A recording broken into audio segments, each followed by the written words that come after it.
not the Dylan.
August 14th at Soaring Eagle Casino and Resort. What's up, Michigan? You're listening to Shep. Don't forget the huge show later today at 3 on the Michigan Sports Network.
35 after the hour. Welcome back on a Monday morning. Brought to you by Mitch Lyons Well.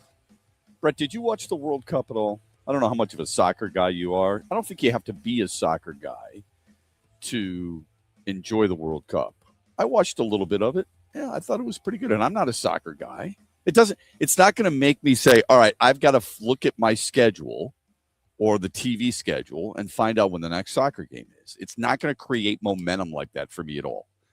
It's an event that takes place, every 4 years or so, whatever. I thought the U.S. did a great job. If it weren't in the U.S., I wouldn't have been watching it. Wouldn't have it in the update probably at all. I just don't think it resonates with American sports fans. I think we have other things that we focus on more. In fact, I would argue there are more sports fans in the States that are looking forward to training camp and counting down training camp and the regular season. How many more Sundays until the Lions play the Saints? You know what I mean? How many more Thursdays, 3, until we see college football? I would argue that more than they've now embraced soccer more regularly. So I don't know if you watched it or not. Good for them. It was really a nice way to showcase our sports ability. They have a water break, a hydration break. I'm sorry, not a water break. That's little kid stuff. They have a hydration break. Should the NFL adopt a hydration break in your mind, like soccer did? No, because you get hydration on the sidelines when you come off the sidelines. When you call a timeout, they give you a hydration break. We are now, here's part of the problem. We are now looking at, because of, I don't know if it's the influence that the sport made or it's got to be careful here. I almost used a word I probably shouldn't have. The trend, all right, I'll use it anyway. The softness that our media oftentimes has when it comes to a bleeding heart with this type of event. Hey, they've got hydration breaks. We should do that in football. No, wrong answer. Call a timeout. You see a kid running out there with a water bottle, squirting between the face mask. You come off the field, you get a water break. One of the things that really drove me nuts over the weekend were people suggesting such. I read this on CBS Sports. They ranked all 32 teams in the National Football League. Don't you wish every league just had the same number? Baseball's 30, football's 32, and sometimes you get them confused. Anyway, the trios of quarterbacks, wide receivers, and running backs collectively. The worst is the Cleveland Browns. I'm not sure who you put at quarterback there, but they put Shedeur Sanders. I'm not sure if it would even matter if you had Deshaun Watson. Quishon Judkins, Harold Fannin, the wide receiver. They had Miami at 31. They had Tennessee at 30. The Jets at 29. The Panthers at 28, which tells you something. You use the number 1 overall pick on Bryce Young, and you are still ranked among the worst. I mean, Ted McMillan's a good wide receiver. Chuba Hubbard will get you some hard-earned yards, but yet they're 28th. Anyway, digress. I mean, hell, Pittsburgh's ahead of them at 27. Where do you think the Lions are? Arizona's at 26. The Raiders, who are unsure. Brock Bowers is a beast as a tight end. They've got them as instead of a wide receiver. Ashton Genty was pretty solid a year ago. They expect even bigger things. Who's their quarterback? Is it Kirk Cousins? Is it Fernando Mendoza? Who knows? But they've got Mendoza down. They've got them at 25. 24, the same team that came into Ford Field and dismantled the Lions a couple of years ago after a 15-2 regular season and a number 1 overall seeding with Jaden Daniels, Ja'Cory Krosky Merritt, and Terry McLaurin are number 24. Wow. That's incredible. That's a massive drop from the year before, falling 12 spots. The Saints at 23. Tyler Shuck, Travis Etienne, Chris Olave, That's a talented trio. Not sure about Shuck yet, but overall, it's a team that has a reason to believe. And there's a lot of people who believe that team, if healthy, could win the NFC South. The Giants at 22. That's when Cam Scatterbo's not doing backflips. What an idiot. You can celebrate. You can have a fun time. I want personality. I have no problem with. I don't expect everyone to be Barry Sanders or Walter Payton or Earl Campbell. It's not necessarily fair. Where you get a touchdown and then you hand it to the referee. No, you got a personality, show it. You're coming off knee surgery and you're doing that stuff. Let's just play the odds, man. All right? I'm not going to change who I am. Okay, that's fine. But you can change the way you do things, can't you? You can still have a personality and do things differently, can't you? Anyway, Jackson Dart, Cam Scatterbo, and Malik Neighbors. That's what they got at 22. The Colts at 21. Alec Pierce is their number one guy as a wide receiver. And has to be, considering the contract they gave him. Jacksonville at 20. Tampa at 19. Then we see the first team from the NFC North. The Minnesota Vikings. Kyler Murray, Aaron Jones, and Justin Jefferson. Wow. Shows you how tough it is. That's a pretty good trio. More Jefferson than anything else. I think Aaron Jones is a solid running back. Wouldn't take him over. I'm not saying he's a top 10 running back. He's solid. And it shows you how far that Kyler Murray has fallen, perhaps. Houston is at 17. That includes David Montgomery, the former Lion. Atlanta's at 16. They got Tua Tagovailoa starting instead of Michael Penix with Bijan Robinson and Drake London. They're missing the cue. You look at the various, like the reason the Giants are where they are, as much as people may like Cam Scatterbo, he's not an elite running back by any stretch. Somebody's missing in these rankings. You're missing 1/3 of that pie. Denver's at 15. 14 is the defending champion Seattle Seahawks because Jadarian Price is there and K9 is gone. Kenneth Walker III. The second NFC North team comes in at 13. That's Chicago with Caleb Williams and DeAndre Swift, and they use Colston Loveland in this situation, which is interesting. Green Bay's at 12. Jordan Love, Josh Jacobs, Christian Watson. It's funny how other teams are using their tight end. Why wouldn't you use Green Bay's tight end? Who's better at their position? Let's put it this way. Who's better at their position? Christian Watson as a wide receiver. He's decent, right? He's a decent player. Or Tucker Kraft. I don't think there's any question that Tucker Kraft is better at his position than Christian Watson is at his. Anyway, Chargers at 11 with Herbert, Amarian Hampton, and Ladd McConkey. The Eagles at 10 with Jalen Hurts, Saquon Barkley, and Devontae Smith. Then it's New England at 9 with Drake May, Ramondre Stevenson, and A.J. Brown. San Francisco at 8. This is the reason we asked the Mitch Lions Wealth poll question. Where are the Lions in their trio? San Francisco at 8. Brock Purdy, Christian McCaffrey, Mike Evans, newly acquired. You think that they've got the Lions in top 5? They've got the Bills at 7. Josh Allen, James Cook, DJ Moore. Kansas City at 6. What are they missing there? The wide receiver. Rashee Rice, a good player, but he's not an elite wide receiver. It's Patrick Mahomes, Kenneth Walker III, and Rashee Rice. Number 5, Dallas. What are they missing? They're missing the running back, Javonte Williams. CeeDee Lamb is the wide receiver, and obviously Dak Prescott. So that means the Lions are in the top 4. Could they be the best? Could they be number 1?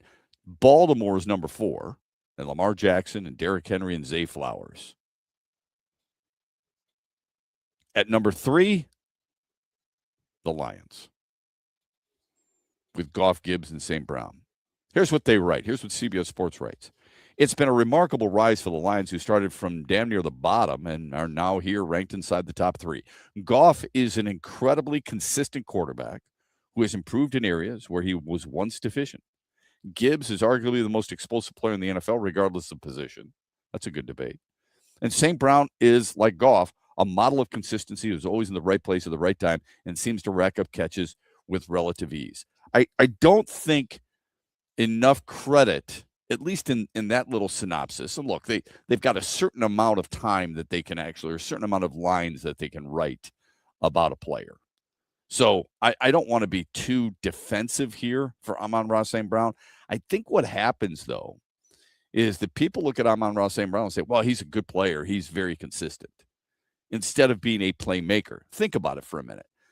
Some of the wide receivers, if not all, who are considered better than him, whether you subscribe to this or not, they're in the conversation. Jackson Smith-Njigba, Puka Nacua, George Pickens, Jamar Chase, maybe even a Nico Collins or a CeeDee Lamb, right? Or a Justin Jefferson. What are they considered? They're considered game breakers. They're considered game changers. Not enough people use that description of Amon-Ra St. Brown because they view him more as possession receiver might be a little much, but I think they see him more as a guy similar to that. And yet he is so good in so many different ways. First down catches, yards per game. I mean, he moves the chains. He does things that are really important. He was 5th in the league last year in first downs. He was 5th in the league in yards. Total yards, not yards per game. He was 5th in the league in receptions. And he was 2nd in the league in targets. Touchdown receptions anyway. He was 2nd in the league, tied for 2nd in the league with 11. He's more than consistent. The two teams ahead of them, you can understand it, right?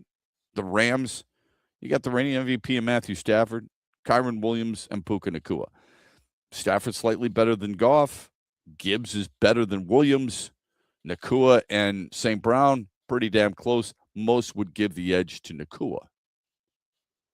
Cincinnati's number 1. I disagree with that. I would take the Lions trio over the Bengals trio.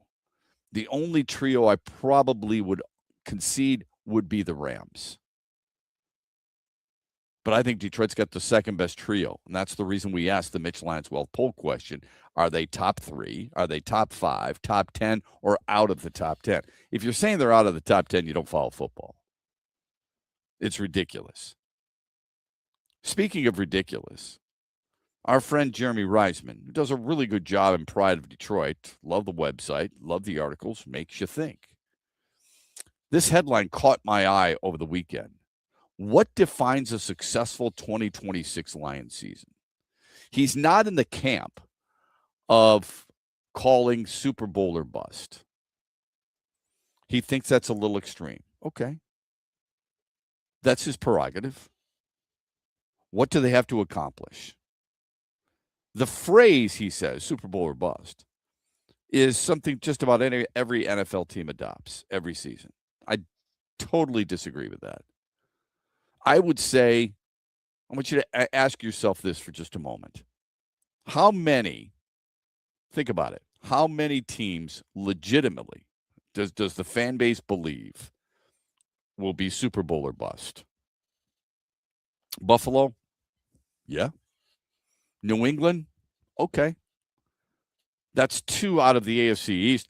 Miami and the Jets are not thinking that at all. Pittsburgh? No. Baltimore? Yes. Cincinnati? Perhaps. Cleveland? Hell no.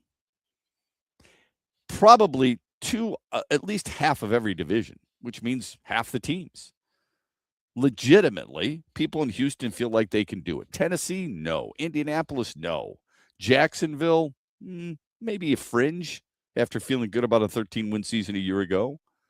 Denver, sure. Chargers, no. Kansas City, yes. Raiders, absolutely not. There's the AFC right there, folks. In the NFC, Philly and Dallas, sure. Washington and the Giants, hell no.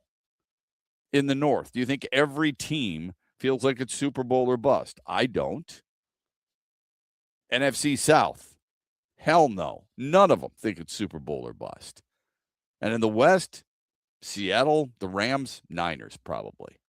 Arizona doesn't feel that way. So I would strongly push back in that regard, that the belief that just about every NFL team adopts every season. Anything short of that is considered a failure by most team standards. The bar always isn't realistic for each team. Beyond that, if an organization shows you year-to-year growth, it should be a sign that a championship team is coming. Detroit has been in contention for a title over the past 3 years and has come up short every single time. So the question, he says, on Pride of Detroit, what defines a successful season? His answer, at the very least, the Lions need to win the NFC North and win a playoff game. Well, I would agree with that, but I would say, for me anyway, and this is what I mean about our city, for some reason or another, we just feel like a certain accomplishment is enough. We're almost afraid to have high expectations with every team. Now, no one could have expected what the Pistons did this year with 60 wins. I think most fans, even though this is lowering the bar, but you have to consider where your team is at. When your team wins back-to-back division titles, at one point went 15-2 and had home field advantage throughout, and then was able to at least overcome injuries and certain poor decisions made by the front office to have a winning season. If your only expectation is to win a playoff game, win the division and win a playoff game, I think you've set the bar way too low. That to me is beyond frustration. At what point do you feel like you are legitimately in the conversation of a fan base that deserves to have high expectations for your team? You do. To say Super Bowl or bust, it's not a catchphrase. For Detroit, it is a realistic goal and one that I think more Lions fans should embrace rather than be afraid to go there emotionally and physically. If this team is considered to have a top 3 trio, a top 5 wide receiver combo, a top 5 running back combo, and have more players, according to ESPN, for what that's worth, according to ESPN, have more players than any other team in the top 10 at their respective positions, why would you think Super Bowl or bust would not be something people should embrace? On the top of that, Pro Football Focus has come out and said Detroit has as good a grade as any other team over the last 3 years. All the numbers, all the analytics point toward Detroit being one of the best teams in the National Football League. It's a completely legitimate expectation from Lions fans. And I hope more and more start to understand that. And then you hold franchises accountable. Quick timeout. Don't forget, Mondays with Mitch. Mitch Lyons joins us 7:18 here on X's and Bros. We welcome your text. Sports Radio 21,000 on a Monday morning on the Michigan Sports Network.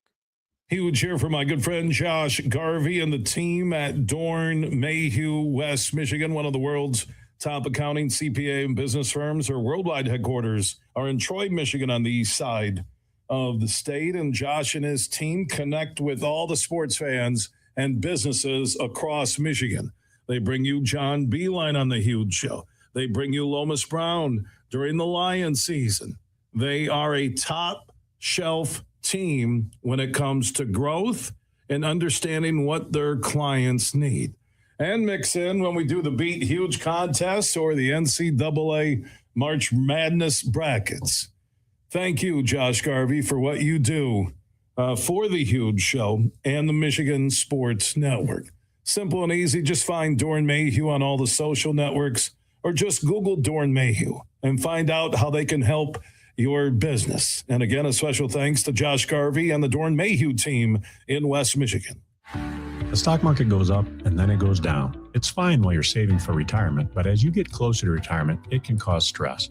Mitch Lyons here, founder of Mitch Lyons Wealth. In my NFL days, this season could be a real roller coaster and a lot of fun, but roller coasters in retirement aren't as much fun.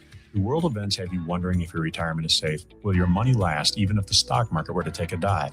Have you had your retirement account stress tested to see what kind of risk you're actually taking? Let's not leave your retirement to chance. Hope is not a plan. Contact the pros at Mitch Lyons Wealth today and put us to work for you. Let's ensure your plan works even if the stock market doesn't. Text PLAN, P-L-A-N, to 844-867-8335.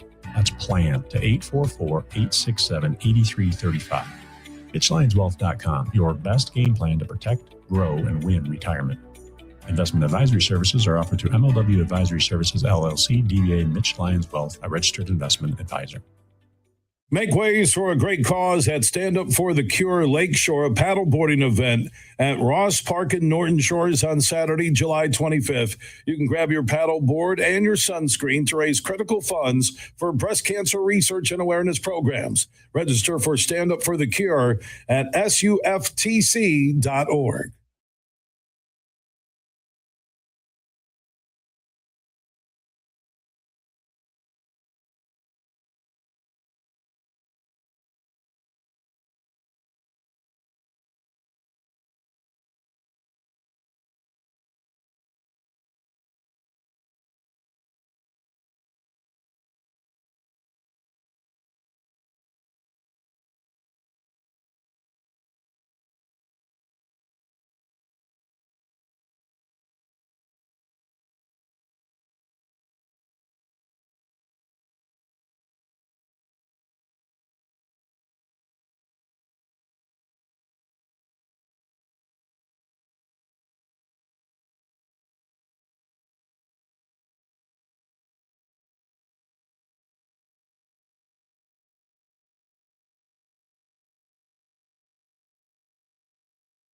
Read something this morning, but it's pretty interesting and stunning.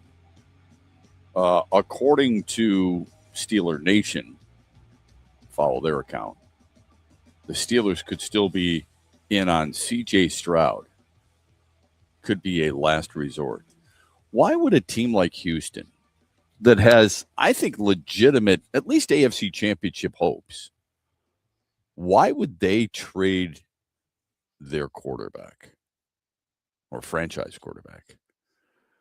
Of course, when he was hurt, that same Houston Texans team, I mean, they won 12 games a year ago. When he was hurt, you saw Davis Mills come in and play pretty well. Anyway, just wondering out loud. Speaking of quarterbacks, do you think you need an elite quarterback in order for you to be a Super Bowl winning team? The reason I say that is because if you look at least two teams that recently have pulled off good moves by getting to a Super Bowl or winning a Super Bowl, don't necessarily have, I would consider, elite quarterback. Like, do you think Sam Darnold's an elite quarterback? No, you don't. Most people don't. Which is unfortunate because he and Tom Brady are the only players to lead teams to 14 wins or more in back-to-back seasons. Do you think Jalen Hurts is? Most people would say no. If you look at the quarterbacks in today, like who's won a Super Bowl? Darnold, Hurts, Mahomes, Stafford, Rodgers. How many of those are elite? Mahomes, Stafford, Rodgers was at one point, and when he led his team to a Super Bowl, they were.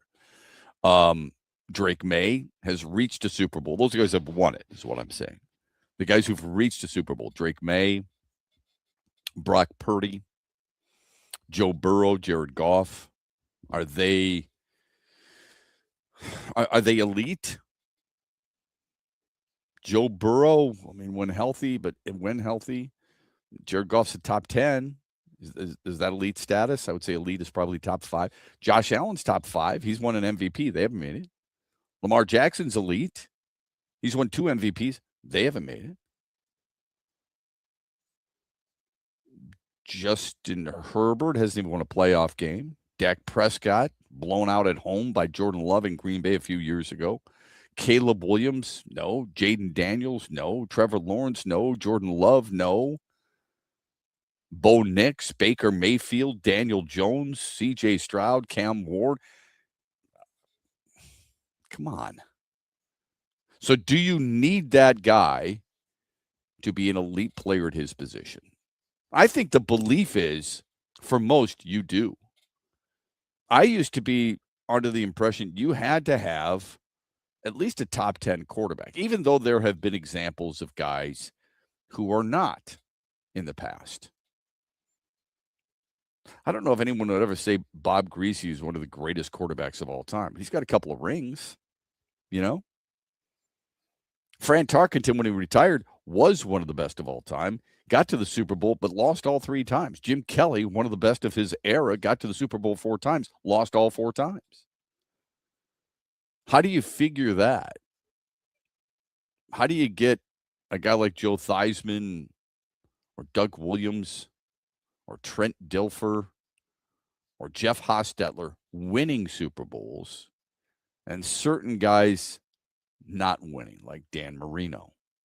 How long it took John Elway? You know what I mean? It's a very strange situation when it comes to the quarterback position and the association with Super Bowls. And I think most of us, it's ingrained in us.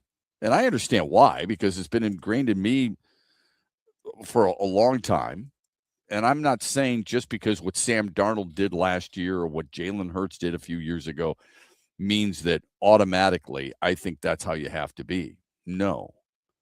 I would argue more teams that have made it or won the Super Bowl have had elite quarterbacks. Way back to Super Bowl I, Bart Starr. He was an elite quarterback. I think Joe Namath is overrated, but that year he was fantastic. Earl Morrall was pretty good too. How many teams reaching the Super Bowl? I don't know how we look at, I forget what Super Bowl it was, Miami, Bob Greasy against Washington, Billy Kilmer. At the time, they were viewed as pretty damn good quarterbacks, right? Bob Greasy also lost to Roger Staubach, by the way. When the Steelers were winning their Super Bowls, when they were winning 4 in 6 years or whatever it was, Terry Bradshaw beat Fran Tarkenton, Roger Staubach twice, and Vince Ferragamo, who had a hell of an offense. Okay. Jim Plunkett, when he beat Joe Theismann. Joe Theismann had beaten David Woodley. How did Miami get there with David Woodley out of LSU? How did New England get there with Tony Eason, or Chicago get there with Jim McMahon? Because of their great defense. Phil Simms has a Super Bowl as a starter. He's also got one where he was hurt. I don't think Phil Simms would be considered a great quarterback by any stretch. You're not going to tell me that you can compare Stan Humphries, who got there with Bobby Ross in San Diego, to Joe Montana, who's got 4 rings, right? Neil O'Donnell, Drew Bledsoe, Kerry Collins. What do you think about that for a minute? Jake Delhomme, Matt Hasselbeck, Rex Grossman. These guys aren't, Colin Kaepernick, they're not great quarterbacks all time. Hell no. And yet they've gotten there. The belief that you've got to have the second coming of Tom Brady or Patrick Mahomes, and that's the reason the Lions can't get there because Jared Goff isn't good enough, is just absolute bullcrap and completely missing out on what the league has told you. Literally, the league has told us in the past, where I've just given you a number of names, the league has told us it's doable. It's another reason why I would argue it's okay to have Super Bowl expectations. And like I said, Jared Goff has gotten there. We know that, right? It's a hell of a job. Jimmy Garoppolo, he got there against Patrick Mahomes in 2019. Via text. It's simple for the Lions. Their quarterback, see, here we go. Their quarterback takes this team to the playoffs this year and wins playoffs this year, and the fans will revolt with anything less. Answer me this. A year ago, was it all on Jared Goff? I know what the record will tell you. In his bio on Pro Football Reference, the bio will say he went 9-8 this past year. All on him? I mean, this is the text. The quarterback takes this team to the playoffs. You know why that is, because every quarterback is like that, right? That's what we've been programmed to tell everybody when it comes to sports, that it's the quarterback. And it didn't help that their last playoff game, he was not very good against Washington. There's a lot of guys not very good against Washington that day, by the way, but especially him. Was he the reason? Was a guy who was second in the league in yards and a 68 completion percentage and a 34 touchdown to 8 interception ratio the reason why that team wasn't good enough? The third best quarterback rating in the league, he wasn't good enough. I totally disagree with it. Could he be better at times? Sure. He's pretty damn good. Wasn't the reason. Anyway, they don't care who gets signed next week. Fans, they're saying. Which commercial the coach is doing next. Ironically, you have seen less of those. And what shirt the GM wears at the draft any longer. They come short with anything like that. There's no way their quarterback stands a chance of starting next year without lots of friction. Many guys got paid now make this team winners. Yeah. Most of that I agree with. I don't agree with all of it, you know. The commercials, who cares? I mean, Dan Campbell does Applebee commercials. Do you think they're recording those during the season? Those are done in the off season. Nobody gives a crap that your coach does a commercial. He wants to make a little extra money. So what? Anybody in Minnesota bitching about Justin Jefferson doing commercials? Or anybody doing commercials?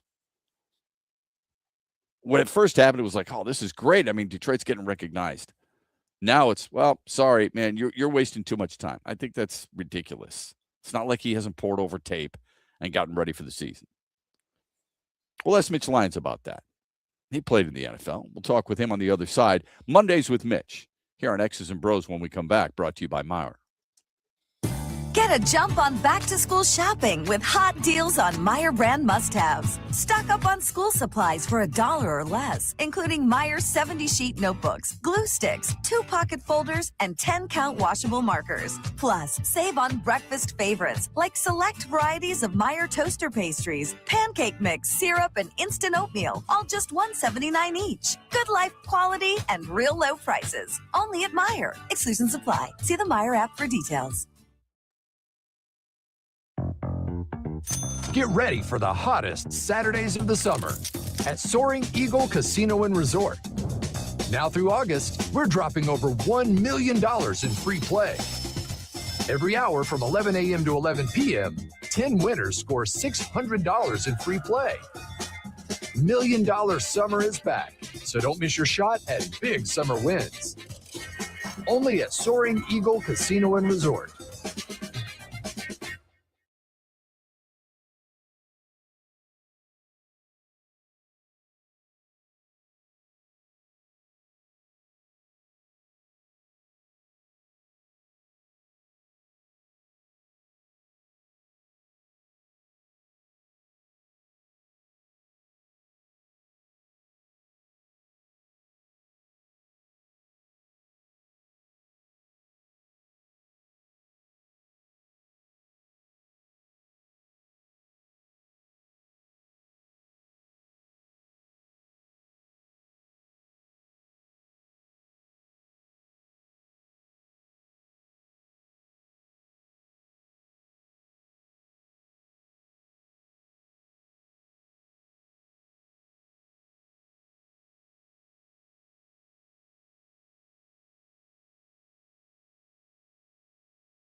With everything going on in the world today, maybe the stock market makes you a little nervous. I wouldn't blame you. You got a nest egg that you've acquired for a long period of time. You want to make sure the right things are happening to it. You want to be protected. You want to feel secure. How do you do that? Easy. You call Mitch Lyons Wealth. Honestly, this is not a commercial. This is something that you should be doing because I was just having this conversation with my daughter. She graduated Michigan State. I said, it's never too early to start thinking about these things. 866-85-STEEL. That's what you do. Call Mitch Lyons Wealth and the experts there. They're going to help you. And I'm not talking about a free book. I'm not talking about a free streaming service to him being on a film. I'm talking about creating more income, but more importantly, helping protect your income. You've worked way too hard to let it go. And I know there's nervous. I don't blame you for being nervous. He understands it. And so do the pros at Mitch Lyons Wealth, MitchLyonsWealth.com. Call him today. He joins us every Monday, 7:18 for Mondays with Mitch. Hope you're well, my friend. Hope you had a good weekend. I know you and I are both big-time golfers. I want to get to that in a minute. But let me ask you this, because I just read this article and talked about it on Pride of Detroit, and they were talking about the realistic expectations for the Lions. I believe it is Super Bowl or bust. How would you answer that question, or is it too early to tell in the middle of July?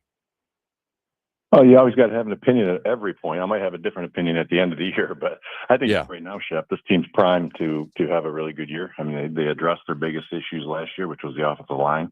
Obviously they've got to maintain their health a little better than they have the last 2 years. Hopefully that happens, and that's always kind of a wild card in any NFL season. But as far as the weapons they have, and the issue last year, I mean, the defense had its issues at times, but the fact is that their offense didn't score points like they had in the past. And we couldn't outscore teams when our defense was giving up 28, and unlike previous years. So I think we'll get back to that this year, protecting Jared Goff and put some points on the board, and hopefully our defense is improved. But this is the time. I mean, you're not going to get any more better positioning with a fourth place schedule and what they've done on the offensive line, and we need to stay healthy, and we'll see. But right now, I think it's Super Bowl or bust for me, or else it's a disappointment.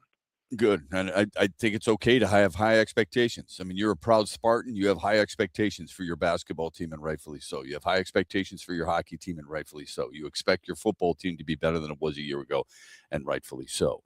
You and I are both golfers. You hit it further. You're better, but that's okay. We do have fun playing the game. In the 154th playing of the Open Championship, with Ryan Fox and then Bryson DeChambeau from Friday. What'd you think of the drama overall of the tournament? I mean, it was pretty, in my mind, Shep, was pretty clear he improved his lie. So, I mean, it was a pretty dramatic step on the weeds. I mean, he really lifted his foot up and pushed him down. I just think it's, I'm not saying he did it intentionally, but it doesn't matter. And I think that was kind of most people's take on it. The rule's a rule, and that's the honor of golf, and everybody knows that. So that's kind of where I fell on that issue. It's interesting because there was a video clip of Dustin Johnson doing something very similar to that a few years back, and nothing was assessed to him. In fact, that is the first time that penalty, a 2-stroke penalty, I believe, has been assessed in a long time, from what I can tell. So you agreed with the 2-stroke penalty?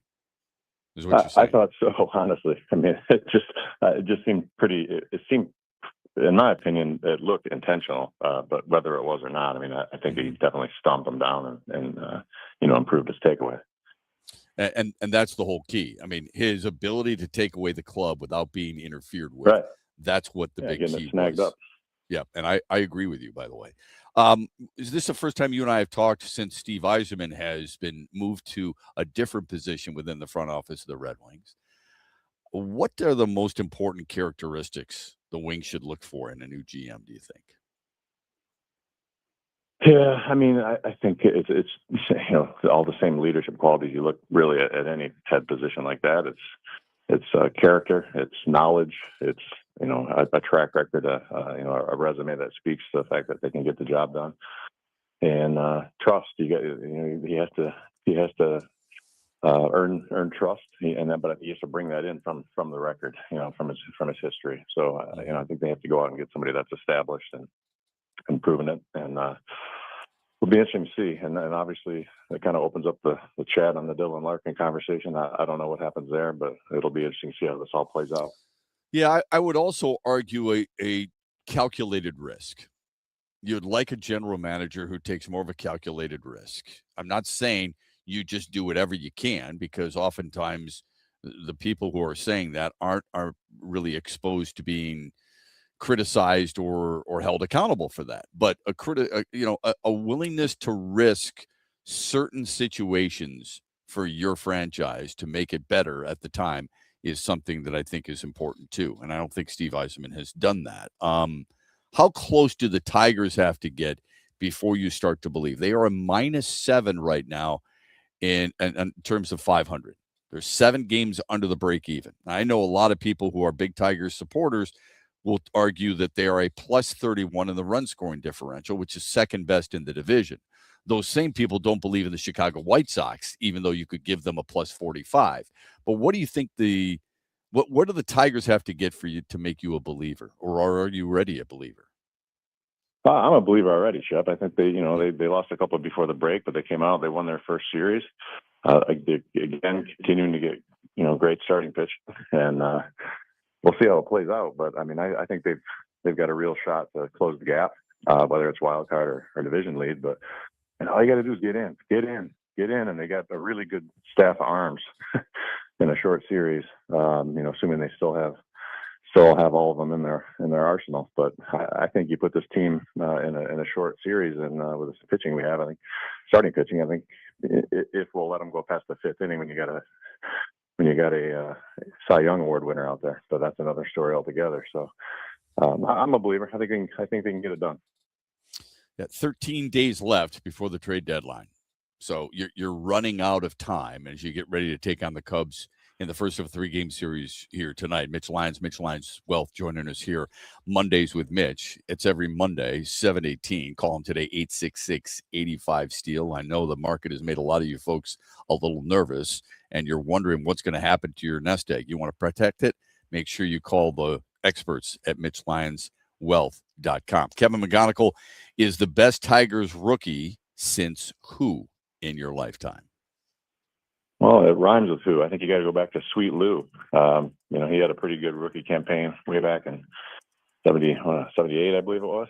And I was looking at that a little bit, looking at rookies of the year. Obviously Justin Verlander, and I'd forgotten all about Fulmer. I forgot he was rookie of the year, to be honest. And that was only 10 years ago, which how quickly we forget. But yeah, I would say Lou. I mean, and McGonigal. So consistent all year. I mean, his batting average has not deviated a whole lot from that 285 number. He's been consistent. He hasn't really gone through an extended slump, and he's been really, really impressive and fun to watch. Yeah, people forget. You're right. Michael Fulmer had a 5.4 WAR. It's pretty impressive as a rookie. A position player, you're right. I think it's Lou Whitaker in 1978. Overall, it might be Mark Fidrich, 1976. Because of what he was able to do. Yeah. I mean, he had a WAR of 9.6, finished second in the Cy Young to Jim Palmer, went 19-9. One more for you before I let you go. Which team in the NFL? Even come up until May. He didn't even come up until May, remember? Yeah, I do. I mean, he just took everybody by storm. Last question. Which team in the NFL has the best trio? Quarterback, running back, and wide receiver, or tight end? Because I don't want to disparage your position. Which team has the best trio in your mind? Oh, you threw this one on me. Let's see. My brain's turned off. Give me. I mean, obviously, Cincinnati is oftentimes viewed as the number one. With running back? Yeah, maybe. Chase Brown. Well, with quarterback, running back, wide receiver. You got Burrow, Chase Brown, well, it's hard and Jamar to beat Chase. Joe Burrow. You put any running back in there, Joe Burrow and Jamar Chase, and you got a pretty good trio. But, right. I think the Lions are right up there. I mean, I know a lot of people are going to say Goff's not, a Joe Burrow maybe, but I think, with Amon-Ra and Gibbs and Jared, they're in the top 3 or 4, I would think. I don't know. That's what CBS has them. I would put them at 2. And I would put the Rams. They have at 1. They have the Rams. Bengals. Yeah. They have the Bengals 1, then the Rams, then the Lions. I would say the Rams, Lions, Bengals. That's how I would rank them. And you got Stafford, Nakua, and those Kyron three are- Williams. I think it's pretty damn good. Hey, Stafford, enjoy the yeah. rest of your travels, Stafford's my on friend. that. I know you're out of there. I know you're out of the country for a little bit and enjoying some time, and deservedly it's so. And At a conference, appreciate it. I'm in my mind at a conference learning more stuff for our clients at Michelin as well. So it's all good. You But always it is do. hot and humid down here. I will say that, but it's not smoky at least. Well, thanks for protecting everybody's nest egg. We'll keep on talking about it, and you, of course, will keep on doing what you do best. Have a great week, my friend. All right. God bless, brother. See ya. Yep. Mitch Lyons from MitchLyonsWealth.com joining us here on X's and Bros. September 11th at Soaring Eagle, a hot night of soul. Somebody sexy, tell them, hey. 3-time Grammy winner Neo and the princess of hip hop, Keisha Cole. Tickets start at $53 and are on sale now at the Soaring Eagle box office or etix.com. Music that takes you there. Neo and Keisha, September 11th, part of the Soaring Eagle Summer Outdoor Concert Series. Our state is Mecca for golf, and one of Michigan's crown jewels is Tullymore and St. Ives, two world-class championship courses in one charming and beautiful location.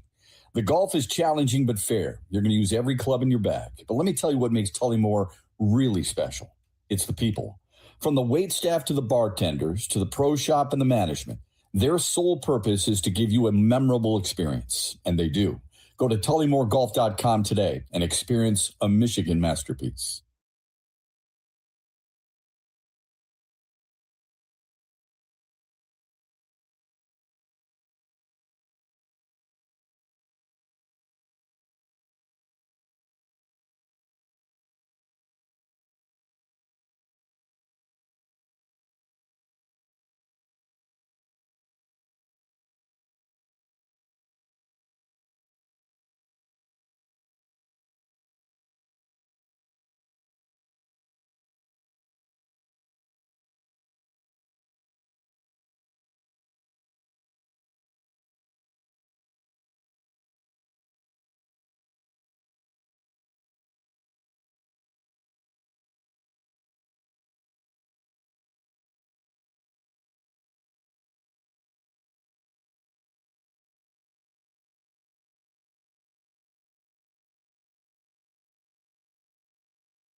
.35 after the hour. Welcome back, X's and Bros, Monday through Friday, 6 until 9. Join us in the chat as we stream live on Facebook, on X, and on YouTube.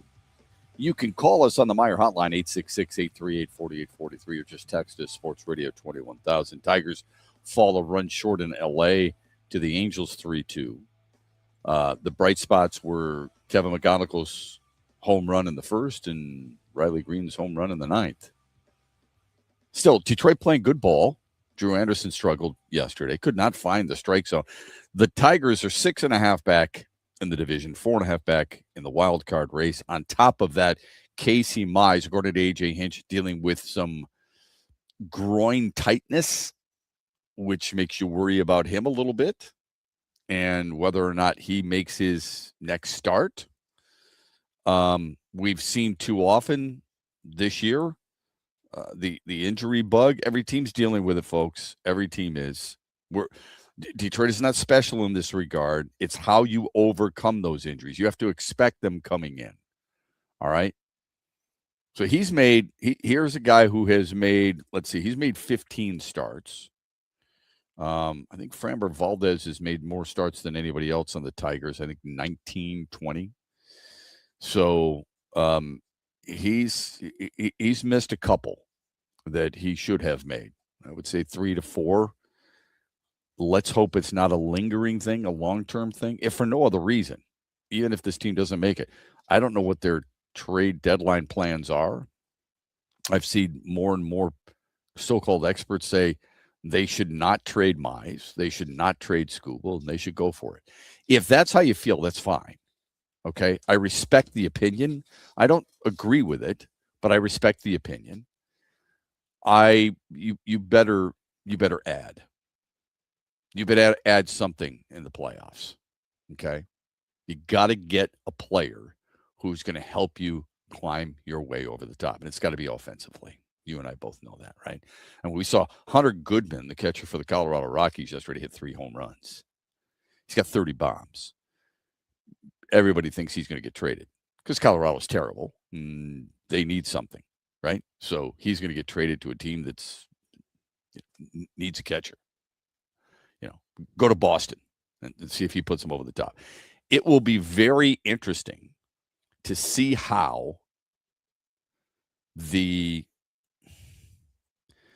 teams that maybe are in a wild card spot aren't going to win the division. Boston's not winning the AL East. At least I don't think they are. Are they going to overtake New York? Are they going to overtake the Tampa Bay Rays? What do they do compared to what Detroit may or may not do? Will Baltimore do something because they've won 7 in a row? Will Toronto do something since they're ahead of Detroit but may want to get rid of some payroll? Very interesting on, I've said this for a while, a lot of the teams ahead of the Tigers, they're going to add. But there's some teams, some ahead of the Tigers, who may subtract, thinking that they're not going to be able to make the dent that they expected, which would be interesting considering everything we have talked about and most national analysts have talked about is that the American League just isn't very good. And it sure seems like that is the case, does it not? If you look at the standings right now in the American League, Tampa, rock solid, right? You're 14 games above the break even, although they've lost 5 in a row. The best team in the American League record-wise has lost 5 in a row. And by the way, if we're into run scoring differential, which I am, I bring it up in hockey, I bring it up in basketball, I bring it up in football, I bring it up in baseball all the time. I think it's very significant. And I think history would tell you that. And I mean long history. Not that we would necessarily do this, but a year ago, if you look at it, the Yankees, 164 run scoring differential. Toronto, a 77 run scoring differential. Boston, 110 run scoring differential. Those are significant. There are exceptions. I mean, the Tigers were a plus 67 a year ago. Cleveland won the division. They were in the red. They were a minus 6. Seattle, plus 72. Phillies, plus 130. Brewers, plus 172. Dodgers, plus 142. It's not an accident. More oftentimes than not, it's the teams that are high or in that run scoring differential that are going to be playoff bound. There is an exception, like I said. I used Cleveland a year ago. Maybe Detroit would be the exception this year. I don't know. We'll soon find out. But if you're going to make a push and you're going to keep these guys and you're going to risk losing them for virtually nothing, you better add. They're off to Chicago to take on the Cubs for a 3-game series. Jack Flaherty throws against Jameson Taillon. And the Cubs have a really good record, but the 3 starters against Detroit in this series, nothing special. Not like Detroit is going to be overwhelmed by any stretch. Ryan Fox wins the Open Championship. It's his 29th major start.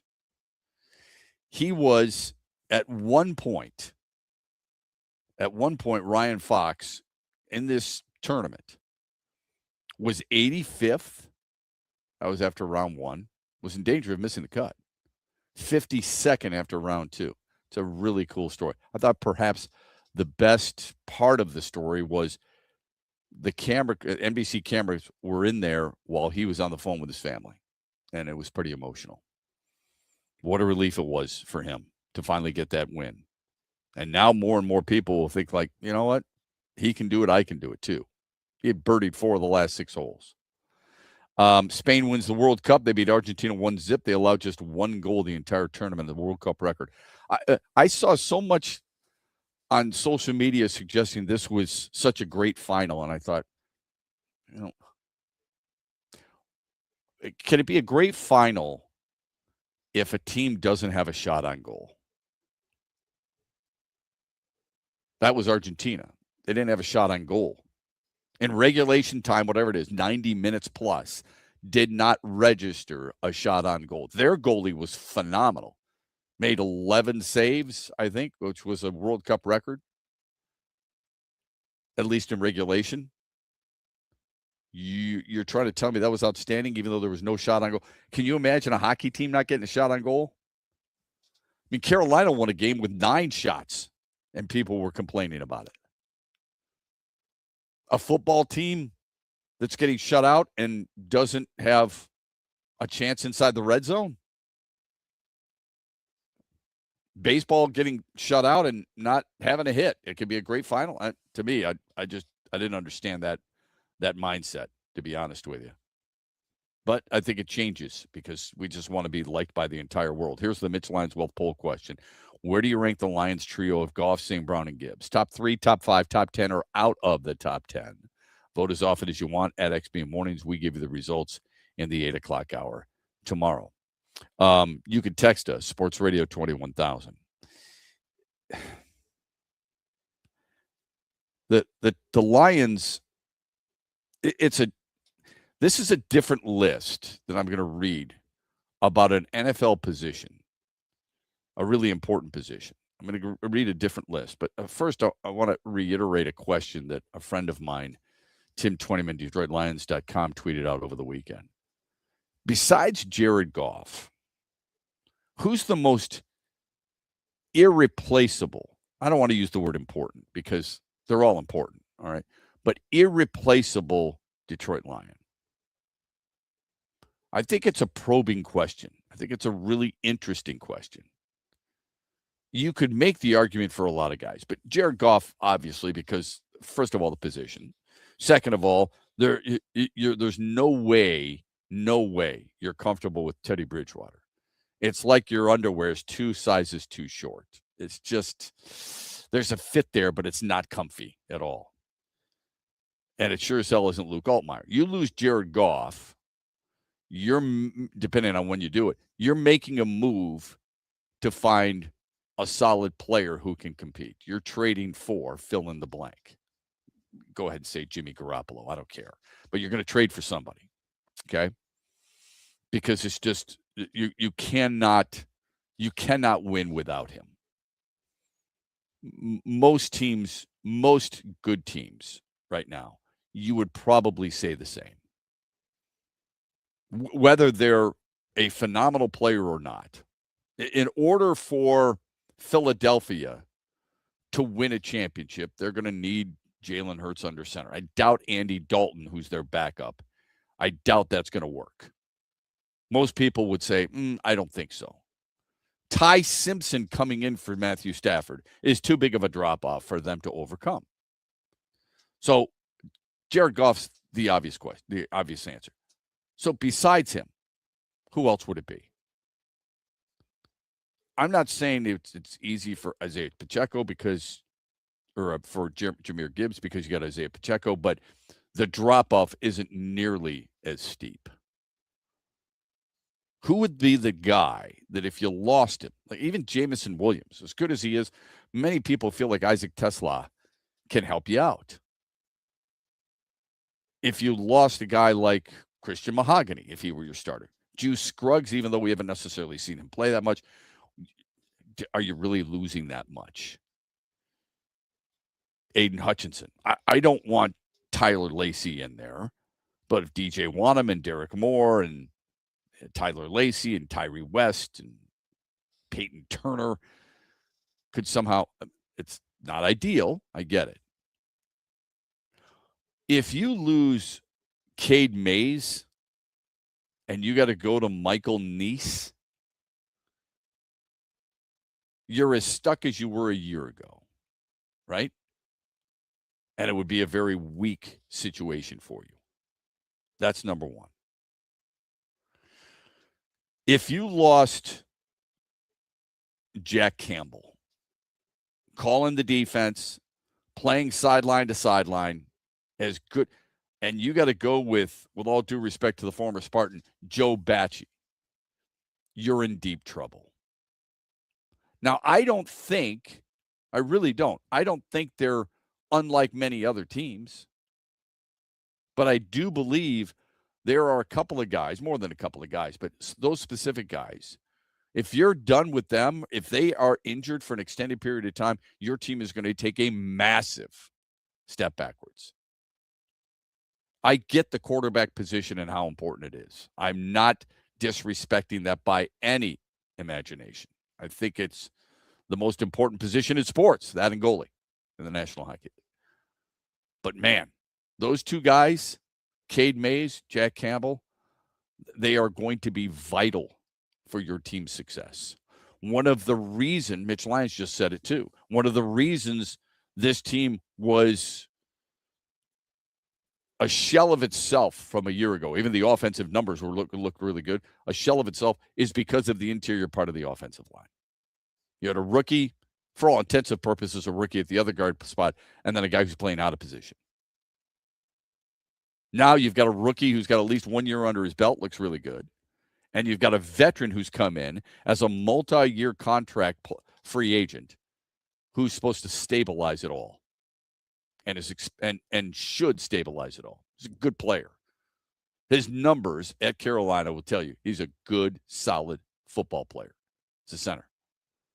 The drop-off is extreme in that regard. Is as extreme at the center position as it is at the quarterback position. Of course, there's going to be a drop-off from those who are the starters to the second teamers. Now, is it going to be that if you're Malcolm Rodriguez and Jimmy Rolder? That's a competition that we're going to have to see. If it's a competition, it tells you that those two guys are relatively close. I know people will also say, well, there's a competition between Larry Borom and Blake Miller. Okay. That means they're pretty close. Larry Borum's he started in the National Football League in the past. He can still be effective. Wouldn't want him for 17 games per se, hoping Blake Miller grabs that position and never lets it go, that he's the second coming of Penei Sewell. But the drop-off isn't nearly as bad. Tate Ratledge to Colby Sorsdale. Sure, there's a drop-off, but I don't think it's the equivalent to Cade Mays to Michael Neese. At least that's the way the starters situation is now, okay? That tells you something right there. Cade Mays is a solid player And Michael Neese is a backup player and will probably always be a backup player, even though he's a big dude. A big dude at 6'5", 300, good-sized player. But not what Cade Mays, who's supposed to be, a top 15 center. Our phone number on the Meijer hotline, 866-838-4843. The easy thing, I think, to say is a lot of the skill positions.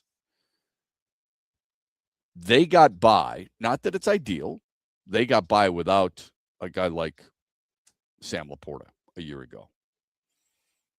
Brock Wright, he doesn't, I don't think he's going to make defensive coordinators game plan for him, but Brock Wright's a solid player. Ty Conklin will come in and be a solid player.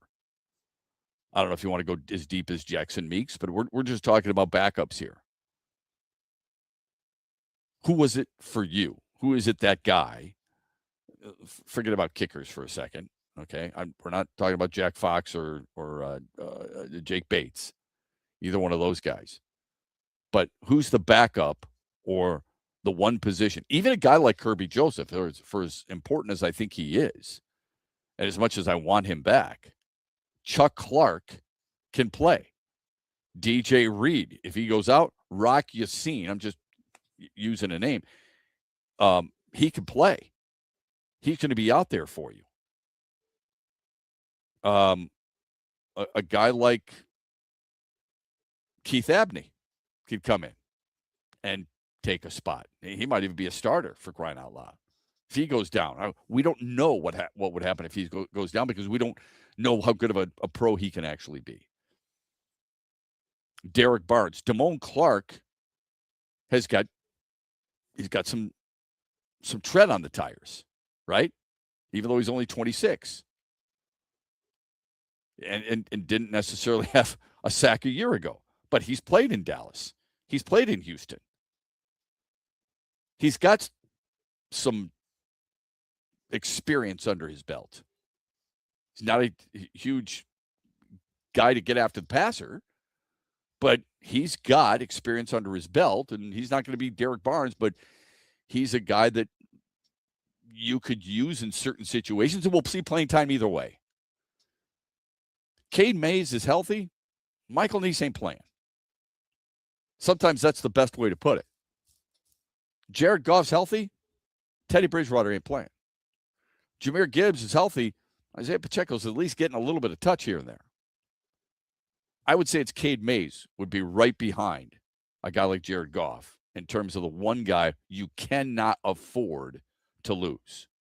He's that important. We move forward. What do you think of the Lions over-under? We've got Hero and Heel coming up as well. That's at 8:18, and a little bit later on. If you're the Pistons, do you do this deal that was bantied about over the weekend? We'll get to all that and more coming up here on X's and Bros as we roll through on a Monday, July 20th, brought to you this hour by our friends at Meijer. Summer is made for road trips and lake dips. Shop at Meijer with M-Perks and fuel your summer with savings up to $1 per gallon on your next tank of gas. For nearly every dollar you spend on items like travel snacks, groceries, sunscreen, and more, you'll earn M-Perks points. The more you shop, the more your points add up, and the more you save at the pump. Turn your summertime snack cravings into fuel savings, only at Meijer. Savings per gallon based on points redeemed. Fuel rewards not valid in Wisconsin. Max 30 gallons. See mperks.com for details. Huge here for my good friend Josh Garvey and the team at Dorn Mayhew, West Michigan. One of the world's top accounting, CPA, and business firms. Our worldwide headquarters are in Troy, Michigan, on the east side of the state. And Josh and his team connect with all the sports fans and businesses across Michigan. They bring you John Beeline on the Huge Show. They bring you Lomas Brown during the Lions season. They are a top shelf team when it comes to growth and understanding what their clients need. And mix in when we do the Beat Huge contest or the NCAA March Madness brackets. Thank you, Josh Garvey, for what you do for the Huge Show and the Michigan Sports Network. Simple and easy. Just find Dorn Mayhew on all the social networks or just Google Dorn Mayhew and find out how they can help your business. And again, a special thanks to Josh Garvey and the Dorn Mayhew team in West Michigan. Do you have old retirement accounts still at former employers that could use some attention? Do you have accounts that the only time you hear from the advisor is when you call them? It might be time to take stock of your retirement and stop settling for less than you deserve. Having retirement accounts doesn't equal having a retirement plan. Hi, I'm Mitch Lyons, founder of Mitch Lyons Wealth. Stop procrastinating and let's coordinate your retirement accounts and make sure you have a plan for success in retirement. At Mitch Lyons Wealth, we help people make sense of all the moving parts of retirement: taxes, income, risk, Social Security, healthcare, and legacy. It all works together, so let's make sure all parts of your plan are working together and not fighting themselves. Let's create a retirement of steel. Contact us today to schedule a brief chat to talk about your situation. If it makes sense, we can talk further. If you're good as is, we'll let you know that too. Go to MitchLyonsWealth.com or text PLAN to 844-867-8335. That's PLAN to 844-867-8335. Investment advisory services are offered by MLW Advisory Services, a state registered investment advisor. Check 1, 2. July is hot at Soaring Eagle Casino and Resort. Alanis Morissette. Jordan Davis with Tucker Wetmore. The Lumineers. And Mary J. Blige with El DeBarge. Come on, baby, just party with me. Tickets for all shows are on sale now at the Soaring Eagle box office or etix.com.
Well, this is an interesting from Bob Nightingale. Bob Nightingale said Justin Verlander says he's undecided on the Tigers or Astros for his eventual Hall of Fame plaque. Which team should he choose? He's not going to take the Mets. He's not going to take the Giants. We know that. How do you feel about that? So before you answer, because I know we're dealing with Tigers fans here. Before you answer that and you immediately think, well, he's got to be a Tiger. He's been with Detroit for 14 years. And he's only been with the Astros for 7, right? Do we think, let me ask you this. Does longevity, is that the most important factor? Is that what it's all about?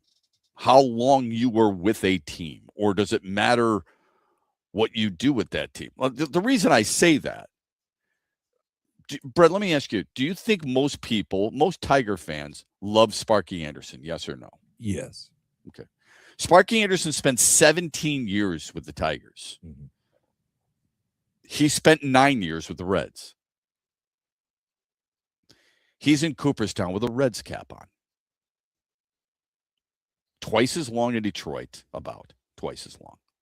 He won over 1,300 games in Detroit, 885 in Cincinnati. He won 4 pennants and 2 World Series rings with the Big Red Machine. He won 1 pennant, 1 World Series with the Tigers. Most Tiger fans let that slide. Justin Verlander in Houston, he's got a better ERA in his 7 years there. He was older in his career, but he had a 2.7 ERA. In Detroit, he had a 3.5. He won 2 Cy Youngs in Houston. He won 1 in Detroit. Now, it was an MVP as well, but I'm just saying. He was a 7-time All-Star, although in Detroit, this past year, he was an All-Star, but really, come on. I mean, that's a commissioner's pick for legends. He's really a 6-time All-Star, 3-time All-Star in Houston. He led the league in WAR twice in Detroit, once in Houston. And his winning percentage in Houston was at 61.5%, or in Detroit, it was 61.5%. In Houston, it was 72.3%. Why would we have a problem with him going in as an Astro over a Tiger? Here's what he probably should do. If he's that torn now, it tells you that I read into it that he's leaning more toward Houston than he would be a Tiger. Or maybe, just maybe, he does what Roy Halladay did, Mike Mussina did, Greg Maddux did, Catfish Hunter did. And that means you go in with no logo at all. You could do that. Roy Halladay was a hell of a pitcher for the Phillies and the Blue Jays. Mike Mussina was a hell of a pitcher for the Orioles and the Yankees. They both went in the same year and had no cap. Catfish Hunter won a couple of championships with the Yankees, or with the A's, I should say, before going to the Yankees and becoming the highest paid pitcher of all time at the time. Obviously, that's not the case now.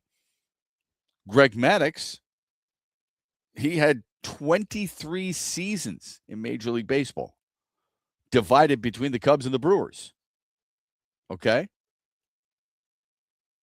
And Halladay, by the way, went in with no logo, even though he spent 12 seasons with the Blue Jays and 4 with the Phillies. He had a perfect game. He had a no-hitter. Had a no-hitter in the divisional series against the Reds in 2010. So why would you think he was going to go in as a Philly at all? You would think he'd be a Blue Jay. And he went in with no logo. If Justin Verlander had no logo, would that be all right? Do you think Tigers fans could absorb something like that? Probably not. They feel like they deserve the recognition of a Hall of Fame player, since that's where his impact was. But what oftentimes people say his best years were in Detroit. I'm not sure. You win 2 Cy Youngs. You win 2 championships. Which are your best years? He was younger in Detroit, but were his best years really in Detroit? The MVP usually trumps a lot, doesn't it?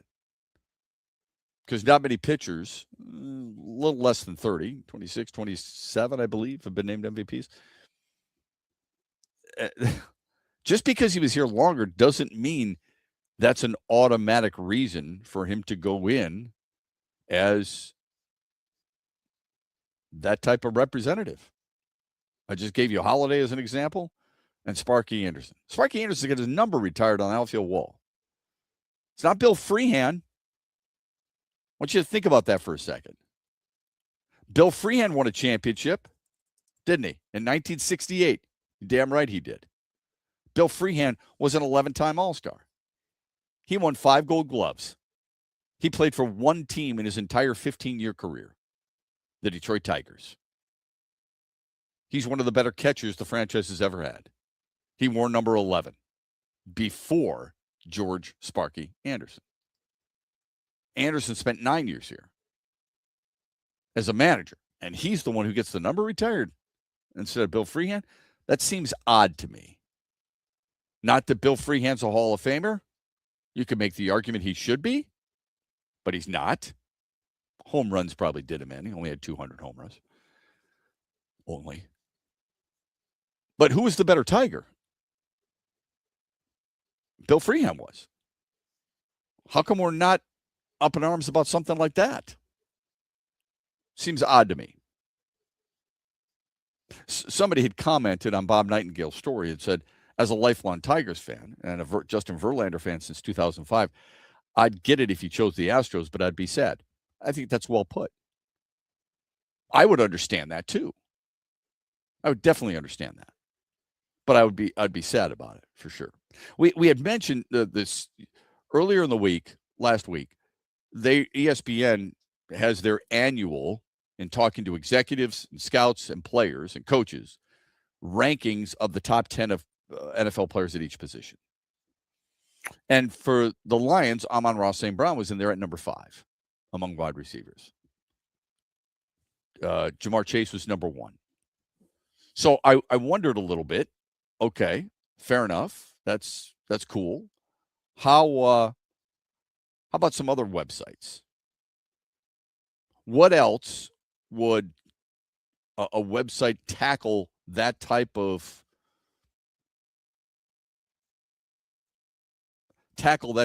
assignment, and where would they go? Okay, because they ESPN did the quarterbacks, they did every single position. I mean, they categorized the interior offensive line and so on and so forth. With, as I mentioned, with the wide receivers, which was done last week, July 15th, it was Ja'Marr Chase, it was Justin Jefferson, it was Jackson Smith and Jigba, Puka Nacua, then Amon-Ra St. Brown.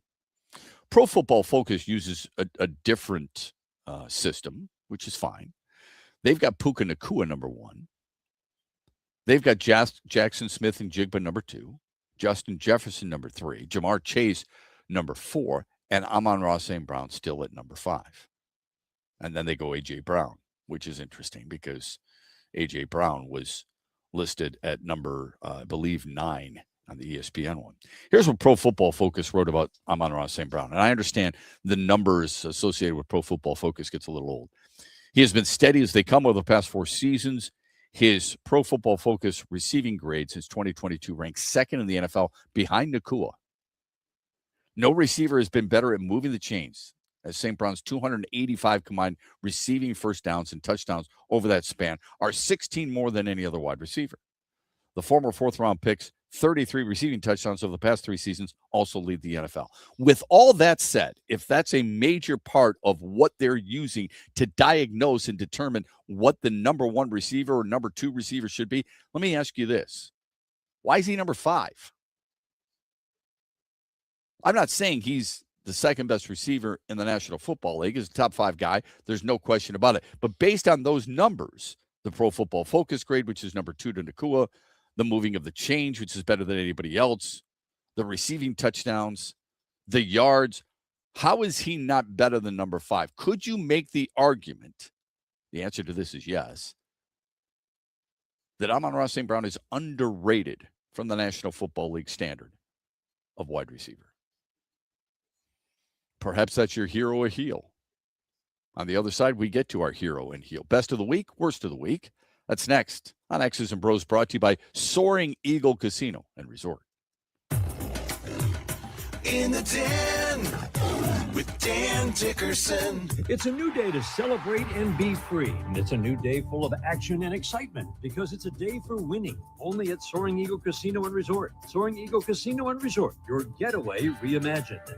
There is nothing quite like calling a game at the two remaining old ballparks, Fenway Park and Wrigley Field. For me, it's like stepping back in time the minute you walk in, transports you back to the feeling of walking into Tiger Stadium as a kid. The steel beams, the smell of hot dogs on the grill, looking through the openings for each section to catch a glimpse of the green grass. The feeling at Wrigley where the Tigers start a 3-game series tonight is special. The design is nearly perfect, with the ivy on the brick walls, the outfield bleachers, the hand-operated scoreboard in center, all the seats close to the field, and it's all about whether the wind is blowing in or out. Tigers fans usually pack the ballpark when they play in Chicago against the Cubs. We're expecting that again this year. The Cubs have been streaky, but they're a talented team. It's another good test for the Tigers. Should be a lot of fun. The Freddie the Pizza Man Foundation is dedicated to providing support to families and Michigan schools touched by autism. We invite you to join us in supporting these families and schools by making a donation at freddythepizzaman.com. With your donation, you can help provide essential resources that can make a real impact. Visit freddythepizzaman.com to make a donation and to learn more about the foundation's mission. That's FREDI thepizzaman.com. Together, we can make a difference.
Hero and Heel, Monday through Friday, 6 until 9. No, just on Mondays at 8:18. But X's and Bros, Monday through Friday, 6 until 9. Welcome back. On a Monday, brought to you by Soaring Eagle Casino and Resort. We do it every Monday at 8:18. It's time for Hero and Heel. That, in this case, I give you my best of the week and the worst of the week, and so does Brett Hayes. Now, I don't know if he does this with Huge on Mondays, but he's going to do it with us here on a Monday morning. My hero, Scottish runner Josh Kerr. Ever hear of him, Brett? I didn't think so. No. He set a new world record in the mile over the weekend. Now, you go to the gym. Most of your treadmills max out at about 12 to 14 miles per hour. Josh Kerr ran 16.2 for an entire mile, giving him a new record of 3 minutes, 42 seconds, and 66 tenths of a second. That breaks the 27-year-old record. In 1954, Roger Bannister ran the first 4-minute mile. That was a barrier. I would guess most people would argue the human body couldn't do it any better than that, right? If you put Bannister's race on the track next to Kerr, like if you ran them simultaneously, Kerr finishes with Bannister 110 meters back, coming off the final bend. The man who lost that record, that was set back in 1999, I don't know how to pronounce his name. I'll give it a shot. Hikam El Gorozja, with no super spikes at the time, where they had the thicker, spikes on the toe. Only 3 men since have even come close to it. 3:27. Perhaps there's a harder record still standing, but it's something that I'm sure a lot of people didn't notice. But Scottish runner Josh Kerr breaking that record at 3:42.66 in a mile. He's my hero of the week. How about yours? Yeah, I have Ryan Fox actually coming out of nowhere to win the Open with that that nice birdie at the end. Was a chef's kiss there. Well, that was just under 12 feet. First of all, he plays pretty fast. Yeah. I don't know how you play. I know you love golf. I don't know how quickly you play. I love the guys get up there. Ludwig Oberg is another one of those guys who plays pretty quick, right? Him looking at the putt and then stepping up and just whack. I was stunned at how quickly he hit the putt. It's crazy. And I thought he missed it, but it kind of crawled in the left side of the cup and fell down. Selfishly, I think it's a great story, first and foremost. He's just the third New Zealander to ever win a major, I believe. But selfishly, I wanted a playoff. I wanted to see him and Cam Young go after, because it's a 3-hole playoff. They would have played a par 3, a par 4, and a par 5. So that's what I wanted to see. But that's a good one. I totally get it, because Ryan Fox is it's a great story. It really is. It's a lot of fun. In case people missed it, he won the Open Championship. It was his 29th major, 29th time that he was participating in a major. He was tied for 85th after the first round. He was tied for 52nd after the second round. And he had that massive comeback with an 8 under 62 on Saturday that allowed him to get in that mix. I don't know about you, Brett, but I enjoy Scotty Scheffler a lot. And he missed, I would say, at least 5 makeable putts for him. He missed a birdie putt on Sunday that was 5.5 feet. There's a part of me that made me go, oh, I'm glad I'm not the only one. Like I'll hit a decent shot every now and then, and I'll get close and I'll miss a 6-foot birdie putt, and I'll be so upset at myself. And the people oftentimes I'm playing with will tell me, the pros, their numbers are only at 60-something% from 6 feet and closer, or 6 feet. I think it's about 6 feet.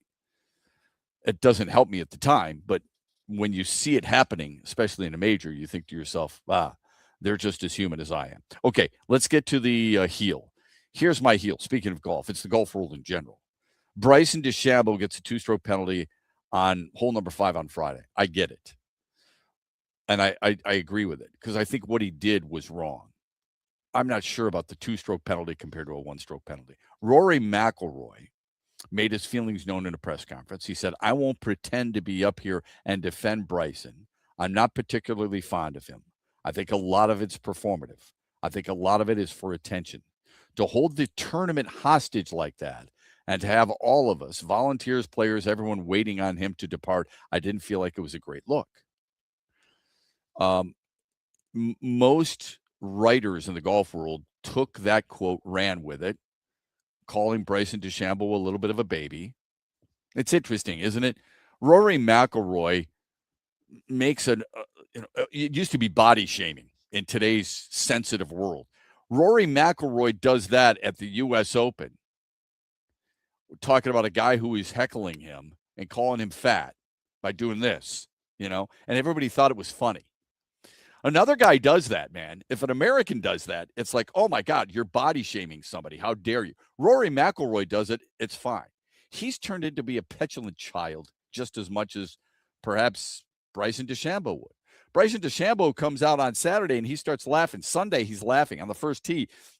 Or he's in the rough and the crowd behind him says something and he starts laughing about it. He's kind of, poking fun at himself almost. I don't know if he held the tournament hostage. I don't like the way DeChambeau's representatives handled the situation by any stretch, saying he's not sure he's going to play on Saturday because he felt like the penalty was unfair. Make a decision one way or the other, man. Okay? Are you going to play or are you not? You're going to get emotional about it, and you're going to sit there and try to hold the tournament up just because of that, and you felt like you were wronged? That's ridiculous. Scotty Scheffler, though, was asked about it, and he defended DeChambeau. He said, I've known him for a long time, and I'll say this. Bryson's a lot of things, but he's definitely not a cheater. I've never seen him cheat once, whether we were having a putting contest or on the putting green or in the chipping contest or anything. We played amateur golf. I've never seen anything suspicious. So you hope what DeChambeau was doing was not intentional, but everybody assumes it was because of the kind of person, YouTube, playing with YouTube golfers and so on and so forth, and the attention-grabbing moment that he oftentimes gives himself. Rory McIlroy's an attention hog too. It created, I think, an underlying theme throughout the weekend when the theme should have been really good golf by Sam Burns on Saturday, Ryan Fox on Sunday. The golf world loves to get involved in these types of little controversies and soap opera actions and getting players to comment on them. The golf world is my heel for the week. How about yours? I was actually going to piggyback off of that and say Jon Rahm, just because of his outburst. He seems like he has an outburst, throws a club. I missed the outburst at the Open. What was it? He threw a club Thursday or Friday, and then he was ripping his glove apart after a bad shot. So I think it was the U.S. Open, Brett. You can correct me if I'm wrong here. He kicked his driver about 5 yards from the tee box. Yep. And then in the Open, he does what? He rips a glove. He's ripping a glove, and he threw a club again. Yep. Where? Just out of curiosity, where's Rory McIlroy on that? I don't know. I can't that's Rory. Right. See, I can't stand Rory McIlroy either. And another reason is because he was ripping all these guys going to live. That's fine. You think it's wrong. If you're going to rip on him, stay consistent with it. He didn't want any of them to be able to participate in certain events. But Jon Rahm goes to live. And then he wants Jon Rahm on his Ryder Cup team, doesn't he? Oh, you bet better believe he does. Yep. He's such a phony, and it drives me crazy. Anyway, good one. I like that. So we're golf heavy today in our hero and heels. If you've got one, feel free to text us, Sports Radio 21000. If you want to call us, you can do so on the Meijer hotline, 866-838-4843. All right, when we come back, would you do this if you're the Pistons? There are 3 underlying themes in our city and our state right now. What do you do with Tarek Skubal? How does the Dylan Larkin situation get resolved? And what's going on with Jalen Duren? Somebody's got a suggestion for the Duren stuff. We'll have that for you on the other side here on X's and Bros. We're brought to you this hour by Soaring Eagle Casino and Resort. Huge here for the Michigan High School Athletic Association. You can stay up to date on the latest from Lansing 24/7 at MHSAA.com, at MHSAA on Twitter, and MHSAA on Facebook. The latest news, press releases, and stories connected to every high school in the state of Michigan, available for you 24/7 from the Michigan High School Athletic Association. Log on to MHSAA.com, at MHSAA on Twitter, and MHSAA on Facebook. And if you're looking for archive boys and girls high school sports, MHSAA.TV. That's MHSAA.TV. 24/7, everything you need to know about high school sports in Michigan. Log on to MHSAA.com. Where are you watching the Tigers this year? Superfly Hayes here for Detroit Sportsnet. Sign up like the Huge Show did with the Detroit Sportsnet Tigers Wings package. Subscription info at tigers.com and MLB.com.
I had just tweeted this out and was looking for some feedback and got it.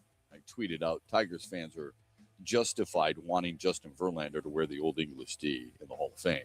To say his best days in Detroit, or his best days were in Detroit, might be bias. Won 2 Cy Youngs, 2 rings in Houston, had a better winning percentage and ERA. Maybe no logo like Holiday, Mussina, Hunter, and Maddox. I was more upset that Sparky went in as a Red. So that's what I tweeted out. Some people loved it. One person replied, depends on what he values.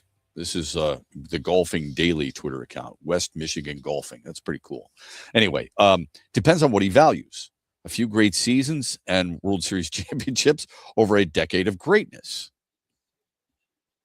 Well, a few great seasons. This is what he did while he was in Houston. All right. When he was traded, he went 5-0. Then he went 16-9, 21-6, 18-4, 13-8. It's more than a few. Maybe that's too technical. Anyway, I'd imagine the MVP in years in Detroit, including starting and finishing his career there, ultimately trumps a few years in Houston. Okay, 7 years in Houston is more than a few. Finishing his career in Detroit, he's made 1 start. I thought it was a really good pickup. You're telling me a guy who's finishing his career with 3 2/3 innings pitched? Come on. Knock it off. That's ridiculous. Shep, anyone who goes in after having played for more than one team should automatically get one with an MLB logo, so no one has to make such an incredibly hard choice and you don't have an entire fan base crushed. Well, I think a lot of that depends on how long you spend with that team. If you only got a year, I think it's a little ridiculous that you were there. Look, here's where the controversy stems from. Let's be honest. Wade Boggs.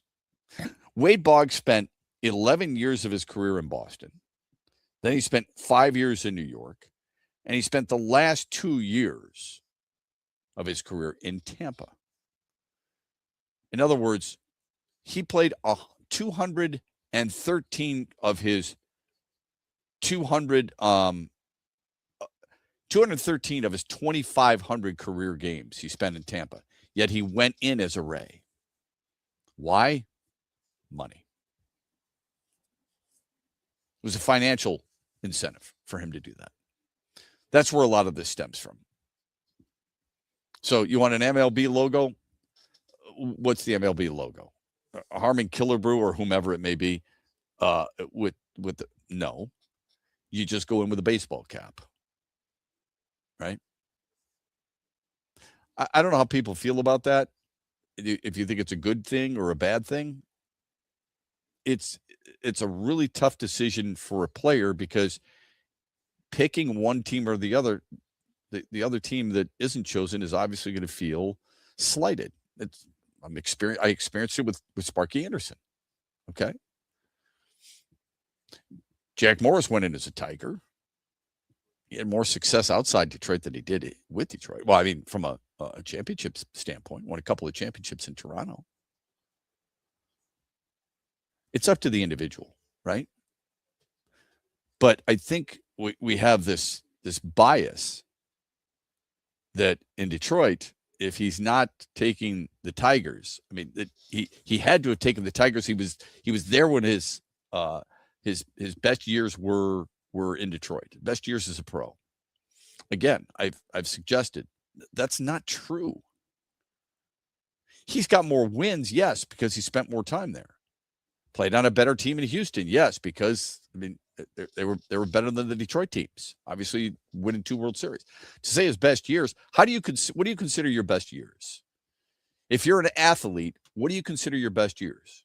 Is it you personally? Well, if it is, then he won 2 Cy Youngs in Houston, which tells you he had better years in Houston. If it's you as on a team, well, in Houston, he won 2 World Championships. He didn't win any in Detroit. So those 2 boxes get checked right there. I'm not saying he should go in as an Astro. I'm just telling you, the whole belief that his best years were in Detroit, I think is a little bit of a myth. Anyway, I look forward to more feedback from people on Twitter after tweeting that out earlier this morning. The Pistons. I said just prior to the break, you feel like you're in one big soap opera series, not one edition, not one show, but a series of soap operas where one thing leads to another. If you're a Detroit sportscaster, sports radio host, whatever the case may be. And the reason that is because you're not getting an answer on the Tarek Skubal drama. Is he going to get traded? I mean, the speculation, it literally varies week to week. So at least you know there's an ending in sight there. Within 13 days, we'll know that. You've got the drama associated with Dylan Larkin. Who knows when that's going to end? You still got to get a new GM in there. And I noticed over the weekend what I suggested on Thursday, or maybe it was Wednesday. How come no one's talking about Brendan Shanahan? Well, they are now. Anyway, so you've got that continuing, and who knows when that ends, if it ends, to be honest with you. And now you have the Jalen Duren situation. Yahoo Sports said this. The Pistons have had an eventful offseason, much to the chagrin of the ever-loyal Motor City fan base. Has it been eventful? John Collins signing, Isaiah Joe signing, trading of certain players like Marcus Sasser and Isaiah Stewart? Maybe. Yeah, I mean, those are pretty significant moves. There have been no superstar trades to speak of. And the franchise, ongoing negotiations with Jalen Duren have only added a sense of discomfort. Not to mention the Pistons losing Tobias Harris, their second leading playoff scorer last season, for nothing in free agency. Pistons have lost Karis LeVert, Isaiah Stewart, Marcus Sasser, so on and so forth. So they're suggesting the Pistons can make a blockbuster trade. Here's the potential landing spot. This is what they are proposing. That they get a 3-team deal associated with this, or actually it's a 4-team deal associated with a possible trade. And here's what they would suggest. That Cleveland, Detroit, Dallas, and New Orleans and Houston, so it's a 5-team deal, I'm sorry, would all get involved. And here's what they're suggesting. This is pretty deep. The Cavaliers would get Kyrie Irving, Naj Marshall, and Derek Lively from Dallas. The Pistons would get Trey Murphy from New Orleans and Daniel Gafford from Dallas. The Mavericks would get Jordan Poole, Jamari Smith, Yves Missy, and Jalen Duren in a sign-in trade. So he's signing with Dallas or signing with Detroit. They trade him for Daniel Gafford as long as they're also able to get Trey Murphy from New Orleans. The Pelicans would receive Fred VanVleet, Duncan Robinson, Asar Thompson, Clint Capella, and a first-round pick. And the Rockets would get P.J. Washington, Max Strus, Dennis Schroeder, and James Harden. That's the suggestion. And here's what they say. They say, with the Rockets getting considerably better and a tougher Western Conference, the Pistons get a more than passable Duren replacement along with Murphy. So they're saying Gafford is more than passable, 9.5 and 6.5 points and rebounds. Murphy would finally deliver Detroit the offensive helper on Cade Cunningham that is needed. That would require a massive step forward for Ron Holland. The thing that would give me pause in this 5-team scenario isn't losing Duren. I can absorb that, especially if I get Trey Murphy III and Daniel Gafford. The thing that bothers me is the losing of Asar Thompson. I thought he really came into his own last year. Here's the problem. The problem is that Asar Thompson and Ron Holland too, neither one of them have given us any indication so far. It's early. Maybe it's unfair to judge them so quickly, because I'm the one who's sitting there and say, listen, Jalen Duren is only 22 years old. And I've asked people for patience in that regard, haven't I? If I can do that, or if I do that with Jalen Duren, should I not also do the same with Asar Thompson, who's only 23? He's only been in the league a couple of years, right? So if that's the case, how come I'm not doing that?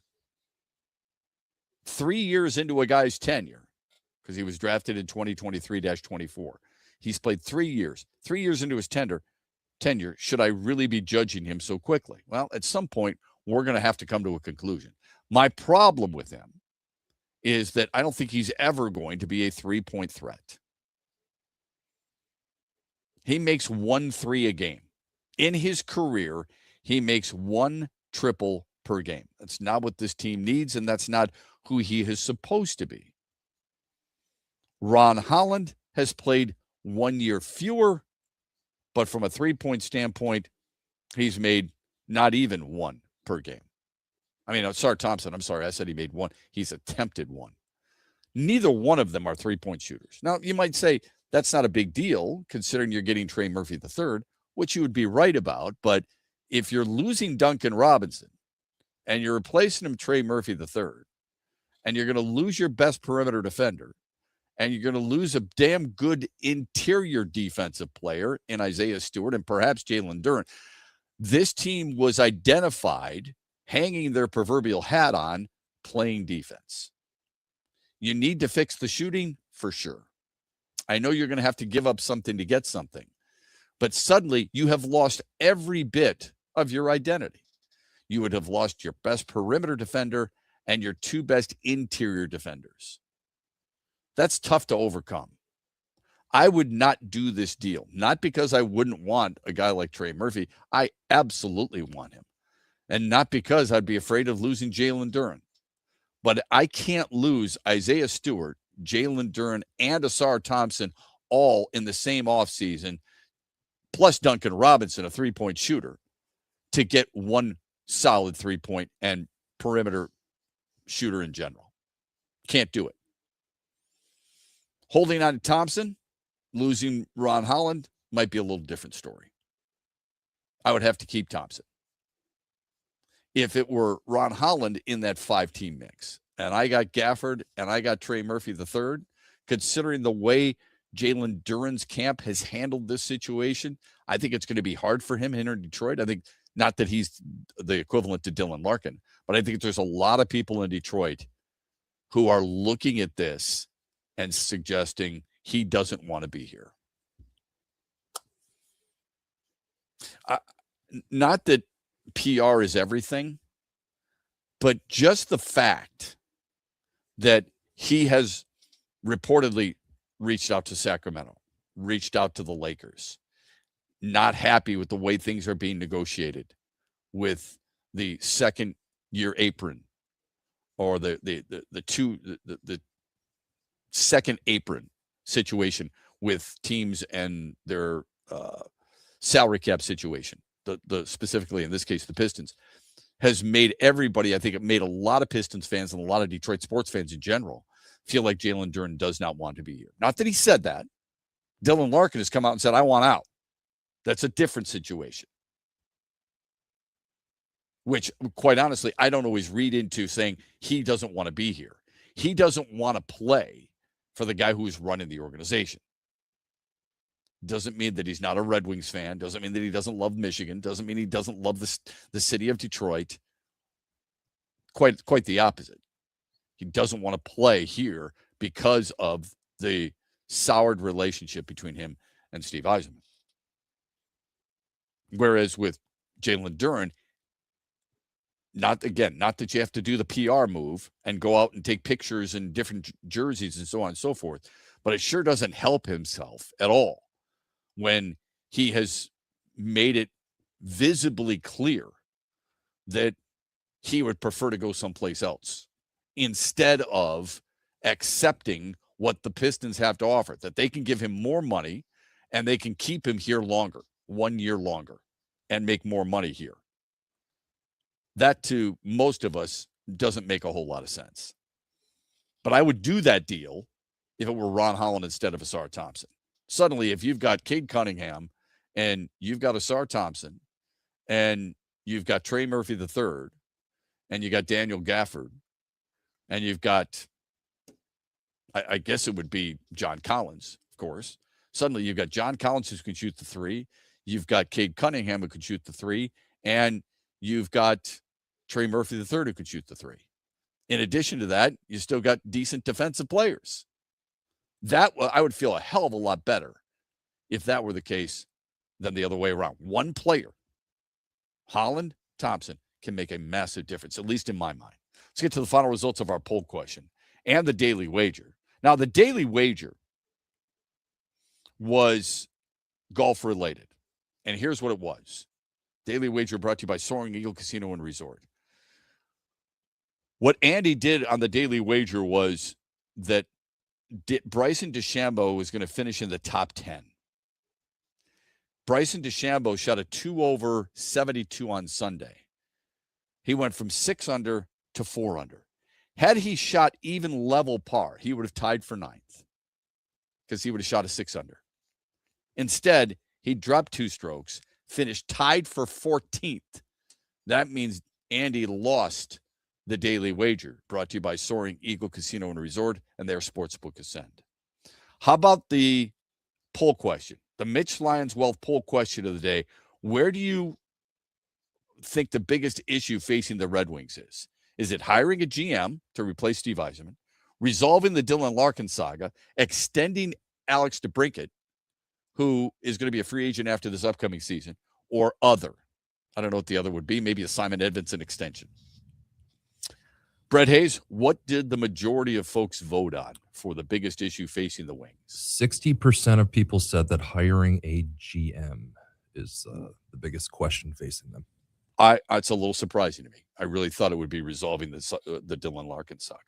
Our Mitch Lyons Well poll question today: where do you rank the Lions trio of Goff, St. Brown, and Gibbs? Top 3, top 5, top 10, or outside the top 10? You can vote as often as you want. Brett has tweeted it out there. I will retweet it. XB Mornings. That's our Twitter handle. Thanks to you for your attention this morning. The opportunity to talk with you on a regular basis is one of the reasons we get up in the morning, Monday through Friday, 6 until 9. Don't forget the Huge show later on this afternoon with Brett. Huge is back this week, right? He's off vacation. Yep. He's already shot a 65, a 68, a 69, a 72, and a blow-up hole, and then a 64, setting the course record. At least that's what he'll tell you later on today from 3 until 7. We'll be back with you tomorrow morning, 6 o'clock here on X's and Bros. Have a great rest of your Monday, everybody, and thanks for the time. Mitch Lyons here, founder of Mitch Lyons Wealth, where we create your best game plan to protect, grow, and win retirement. I'm here with Tiger legend Kirk Gibson, who we are proud to support and partner with on the newly opened Kirk Gibson Center for Parkinson's Wellness. Thanks, Mitch. We appreciate your support, and we are excited to have recently opened the center in Farmington Hills.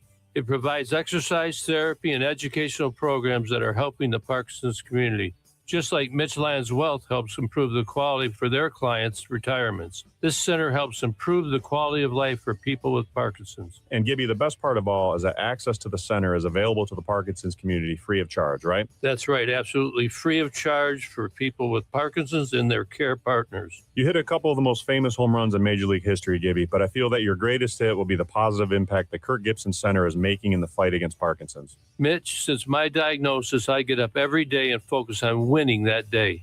This center encourages others to do the same. Awesome, Gibby. To learn more, go to kirkgibsoncenter.org.